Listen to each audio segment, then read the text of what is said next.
Hello, Alex Lafkus here.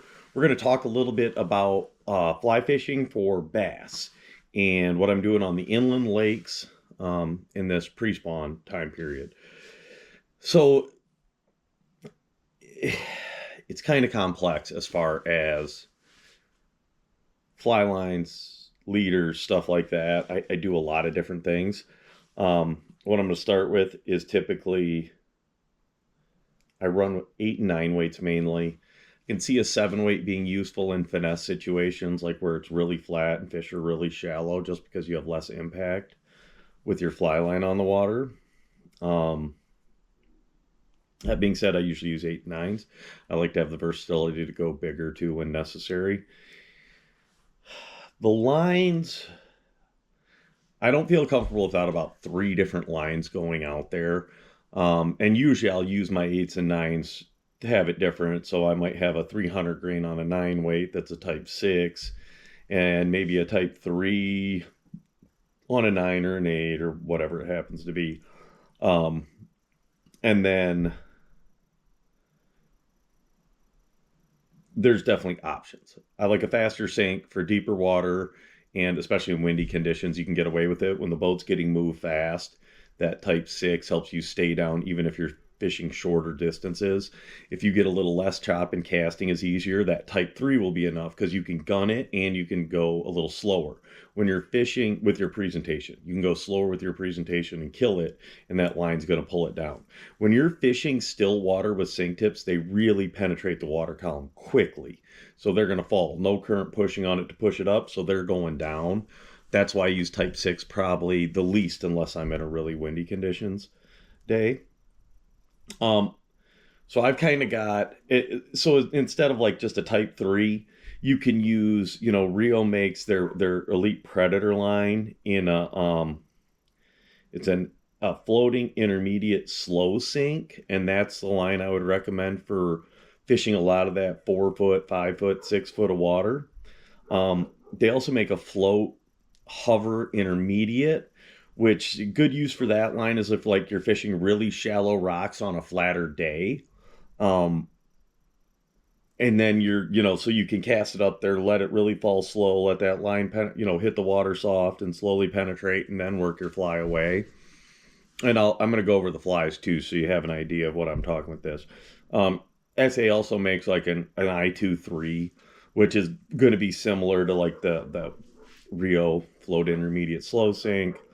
Um, they're both Rio and SA make lines that are similar to match these type of conditions.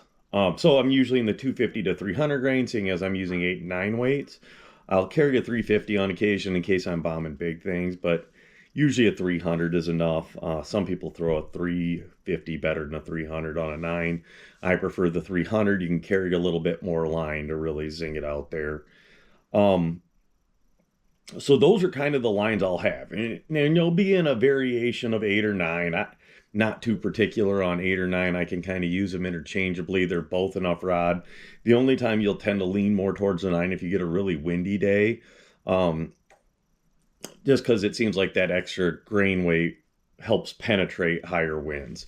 So I'll do that. And if you're running a big fly, especially. So that being said, I've got these lines and they're all kind of set up to fish different stuff.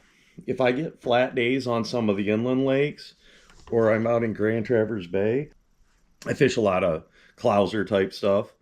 Um, I'll tie them with just bead chain eyes, something like that. I'll have some with lead eyes in case I need to get down deeper. And if you're throwing like a small lead eye on a light line, if you're using 8 and 9 weight, small and medium lead eyes cast really easily on them. It's just enough grain weight to override it. So like you can get away with it. And we'll run these bigger type feather Clousers just to give it a big profile, but still be pretty natural. That tends to be my best stuff in the bay, probably because it's always clear and you don't go out there when it's windy because it gets windy and it's going to be hard to cast. So I usually duck into the smaller lakes when that's the case. But as you can see, it's a lot of black and then bottom tones. I've got some baitfish stuff, some olives and white, some chartreuse and white, but it's a lot of baitfish type stuff. Or excuse me, bottom kind of crawler colors. Black is always good in gin clear water. Doesn't matter what you do. So we've got some black Clousers. That's tied on the 90-degree Gamakatsu hook. Little finer wire. Nice little hook, I think, for the jig stuff. The nice thing about it is it's a little lighter wire. Some of the Ahrex jig hooks are so heavy you'd have to put huge lead eyes on them just to get them to keel correctly to fall right. You know, and just like a little bigger feather tail Clouser. Just bait fishy. But so I'm going to want to have a wide variety of Clousers tied in all the different natural colors. Sand, you know, something that matches the sand. Stuff in olive, stuff in black, and then the gingers and tan and brown. Tan and brown's been a big one. Black and tan. Well, black and tan's been good for us. Put some flash in, you know, smallmouth like flash. So we add some flash depending on your situation. I've got some with flash and some without. You know, I tied like some bigger, just marabou stuff too. Oh, tan, whatever, tan man. Got it in black as well. But I've been tying them a little differently lately too. You know, some of the feather tails we were tying last year, they'll wrap the hook. So I'm tying them with a shank off the back. And it does nothing for action. It just keeps the tails further away and they won't foul on the hook as much, which is important when you're making long casts in bigger rough seas. So that's kind of my Clouser box. But so you can see, this is like my finesse stuff, clear water, flat water situations. This is another thing that I would use. You know, I'll take that 7 weight with some sort of intermediate hover, slow sinking sink tip to fish shallow stuff. You're going to have less impact. The fish get really skittish. They're still going to spook with the 7 weight hitting, but you're able to kind of work around it a little bit. So that's one of the boxes. Now I have 3 boxes I take. I'm going to go through 2 of them because one's kind of redundant just because it's more. A lot of the stuff I like to fish on more of the inland lakes when it's rough are the bigger baitfish patterns. You know, so I've got all sorts of stuff. There's actually some musky stuff in here too, but you know, whatever. I do have some bigger crayfish patterns, you know, which I can run for anywhere, doesn't matter, but big craw type deal there. Big sculpin head on there just to get it to sit, and that's on a jig hook, so it'll sit kind of like this. This is a fly they fish in the river some, and it'll just kind of keep it down so you can fish it. That's a good bug. And you know, like all of this stuff, I guess I don't have one in black tide right now, but then I've got one in, you know, I got a ginger one too. So kind of mixing that up. Olive, ginger. So, and you know, a lot of this is what color bait guys like. So they fish green pumpkin and they fish like a golden shiner or sand tube, you know, something that matches the bottom. Then a lot of times I'll have black as well.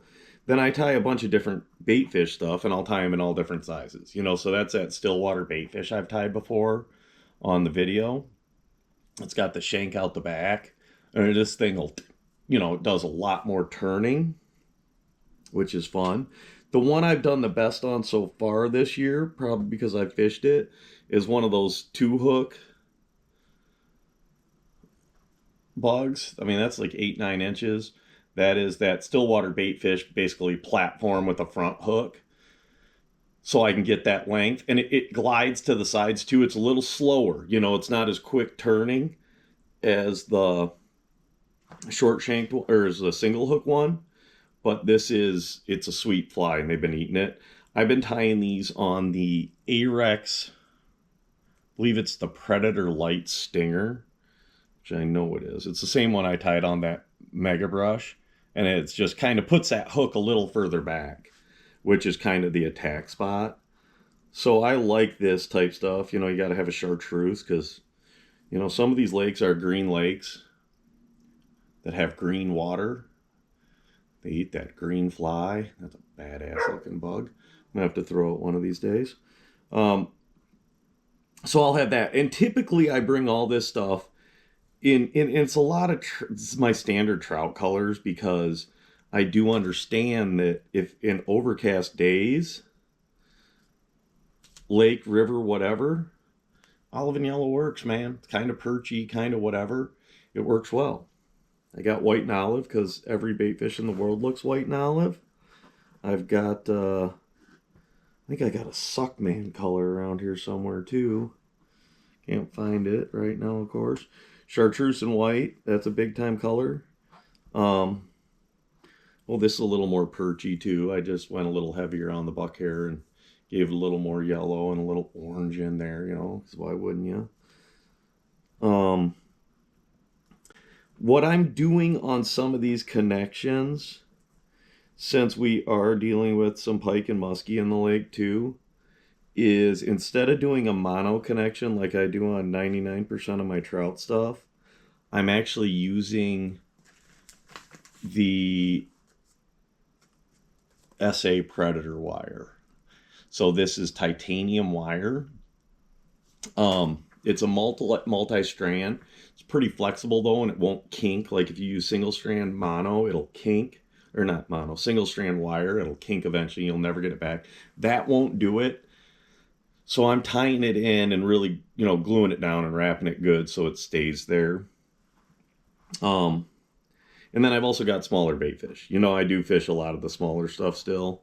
So like, you know, I kind of make sure I got everything from 9 or 10 inches, got it in 6 or 8, and then I got them in 3 or 4. You know, if you get a flatter day, the smaller fly seems to work a little bit better. In the wind, I like the bigger stuff. Pretty simple stuff. They get a little more skittish. They're a little bit more apt to kill things when it's choppy and nasty out. They'll come out. That one worked good for me last year, just on a flatter day. Just a mini stillwater bait fish with chartreuse whitetail. So those are what I'm running a ton of fly-wise. As far as leader goes, I've really started to like, when I'm doing that more finesse stuff, and those fish are in those shallow flats, and it's clear water. We got clear water up here. These 9-foot Rio bass leaders have been pretty good. You're getting more extension from where your fly line hits to that fly, and it seems like those fish are less spooky. I got some in 10-pound too that I've been running more, and I just tie those Clousers directly. I don't do a loop knot on it, just so it cinches down good. With the bigger hooks. But that 9-foot leader in flatter conditions has been really nice, and that's actually gotten a few more fish, including a bowfin from a recent video. And then other than that, I'm just building my typical streamer leaders when I've got wind and I'm throwing that bigger stuff where I'm doing 40-pound to 30-pound to 25-pound maxima down to 14-pound Sniper FC fluorocarbon, and that's worked good for me. But I just wanted to kind of give you a general overview. You know, you're not going to, and I feel this same way with trout fishing. Like people really fall into a groove of taking a fly line, you know, and that's not necessarily the right thing. I kind of like to take multiple fly lines and mix up based on fly, water, situation while I'm in the boat, and I can switch back between them when I need. But you're more equipped for more different situations. One line is not going to get everything done everywhere you fish. You will really see that when you're doing with the lake. You might switch between stuff 2 to 3 times in a day. So having just different rods rigged, ready to go, you know, gives you an opportunity to just, put this one down, pick this one up, put this one down, pick this one up. And then you're more into the, you're just fishing more, then you're ready to go. So there'll probably be some questions on some of this stuff. Feel free to leave them in the comments. But I just kind of wanted to give an overview of, you know, what we're doing out there and some of the gear and tackle you might need for it. So hopefully that helps. Feel free, comments or questions leave in the comments. I'll get back to you pretty quick on it. I don't know. Hope you enjoyed it. Hope you learned something. Click the like, subscribe stuff. That helps me, keeps me motivated, which is good. And what I'm trying to do is, as these ideas and what I'm doing pop into my head, I'm just trying to do some of these videos where I sit down and talk about it. So it's, at least there's some more substance to what's going on, and hopefully it's helping you pick up on things and get a little more clarity. So appreciate it. Thank you.